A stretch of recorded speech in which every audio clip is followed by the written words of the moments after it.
آج کل ایک اور چیز کا بہت رواج ہے جو بہت عام ہوتی جا رہی ہے، اس کے بارے میں آپ کو آگاہ کرنا ہے، ایول آئی کے بارے میں. اس پہ بہت بلیف ہوتا جا رہا ہے. بہت سے لوگ ون آئی کی جو پکچر وغیرہ ہیں وہ پہن کے رکھتے ہیں یا لٹکاتے ہیں گھروں میں، اور بہت سے عرب ممالک میں بھی یہ چیز بہت عام ہو گئی ہے اور بہت رواج ہوتا چلا جا رہا ہے اس کا. تو ان کا بلیف کیا ہوتا ہے؟ یہ دجال کی آنکھ سے وہ اس کو مشابہت قرار دیتے ہیں. اس کے پیچھے بلیف کیا ان لوگوں کا کہ اس سے بری قسمت سے چھٹکارا ہوتا ہے. یعنی اگر وہ ون آئی لٹکائی بھی ہے یا کہیں رکھی بھی ہے اور ہم دوسروں کی نظر سے بچ سکتے ہیں، ایول آئی سے بچنے کے لیے اسے گلے میں لٹکا کے رکھتے ہیں. بعض لوگ چھری رکھتے ہیں بچوں کے سرہانے نیو بورن کے ساتھ کہ پھر ان کو نظر نہیں لگے گی، اور بھی اس طرح کی خرافات ہیں. اور وہ اس کا کانسیپٹ کیا ہے کہ وہ جو آئی انہوں نے لٹکائی بھی ہے یا کہیں اور گھر میں یا اپنے گلے میں، تو یہ کہ یہ لوگوں کی کمینگی کو دیکھتی رہتی ہے اور لوگوں کی توجہ ہماری طرف آنے کے بجائے اس کی طرف مبذول ہو جائے گی اور ہم نقصان سے بچ جائیں گے. تو ایسی کوئی چیز گلے میں لٹکانا یا پہننا یا گھر میں لٹکانا یہ بھی شرک میں آ جاتا ہے، اس سے بھی بچنا چاہیے. تو اصل بات کیا ہے؟ میسج کیا ہے؟ میسج یہ ہے کہ انسان کو اللہ پر بھروسہ کرنا چاہیے، اللہ پر توکل کرنا چاہیے. جب کوئی تکلیف آئے تو کیا پڑھنا چاہیے؟ حسبنا اللہ و نعم الوکیل. جب کوئی خوف آئے، جب ڈر لگے، جب سمجھے کہ ناکام نہ ہو جائیں کہیں، جیسے موسیٰ علیہ السلام نے جب پیچھے فرعون کے اور اس کے لشکر تھے اور آگے سمندر تھا اور بنی اسرائیل چلا اٹھے کہ اب ہمارے ساتھ کیا ہوگا، تو انہوں نے کیا کہا؟ قال کلا ان معی ربی سیہدینی. میرے ساتھ میرا رب ہے، وہ مجھے سیدھے رستے کی رہنمائی دے گا، وہ ضرور میری رہنمائی کرے گا. اور پھر یہ دعا کہ حسبی اللہ لا الہ الا هو علیہ توکلت وہو رب العرش العظیم.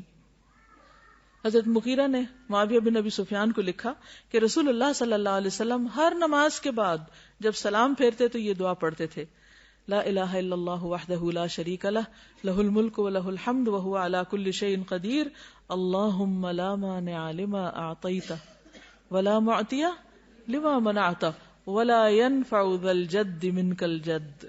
جو بندہ ہر نماز کے بعد یہ پڑھ رہا ہو تو وہ توہمات کا شکار نہیں ہوتا. اللہ کے سوا کوئی معبود نہیں. ترجمہ اس کا، وہ اکیلا ہے، اس کا کوئی شریک نہیں، تمام بادشاہت اسی کے لیے ہے اور تمام تعریف اسی کے لیے ہے، وہ ہر چیز پر قدرت رکھنے والا ہے. اے اللہ، نہیں کوئی روک سکتا جو آپ عطا کرنا چاہیں. جہاں خیال آئے نا کہ ہائے یہ فلاں شخص میرا کام نہیں کر کے دے گا یا یہ کام ہوگا نہیں یا یہاں رکاوٹ آ جائے گی، تو آپ کیا سوچیں؟ کوئی روک نہیں سکتا، کوئی خیر نہیں روک سکتا، کوئی میرا رزق نہیں روک سکتا، کوئی میری کامیابی مجھ سے نہیں چھین سکتا. سب کچھ میرے رب کے ہاتھ میں ہے، اسی پر میرا بھروسہ ہے. اور کوئی دے نہیں سکتا جو آپ نہ دینا چاہیں، اور نہیں فائدہ دے سکتی کسی بزرگی والے کو اس کی بزرگی. یعنی اگر کوئی بڑا ہے، نیک ہے، پارسا ہے، مالدار ہے، ریسورسفل ہے، تو وہ اس پہ بھروسہ کر لے کہ میرے پاس تو اتنے ریسورسز ہیں، مجھے کوئی مسئلہ نہیں ہے، میں ہر چیز خرید سکتا ہوں، ہر کام کر سکتا ہوں، ہر جگہ جا سکتا. نہیں، یہ بزرگی تمہیں یا تمہاری وجہ سے کسی اور کو فائدہ نہیں دے سکتی جب تک کہ اللہ نہ چاہے. ٹھیک ہے؟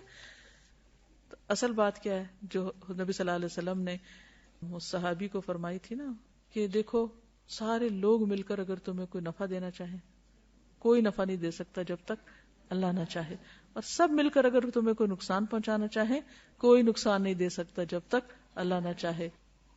قلم رکھ دیے گئے اور سیاہی خشک ہو گئی. اصل فیصلہ یہی ہے. تو اصل نفع اور نقصان اللہ کے ہاتھ میں ہے. یہی چیز انسان کی توحید کو پختہ کرتی ہے. اسی پہ ہمارا علیہ توکلت و الیہ انیب. آج کے لیے اتنا ہی کافی ہے. جزاکم اللہ خیرا. سبحانک اللہم و بحمدک نشہد ان لا الہ الا انت نستغفرک و نتوب الیک. السلام علیکم و رحمۃ اللہ وبرکاتہ.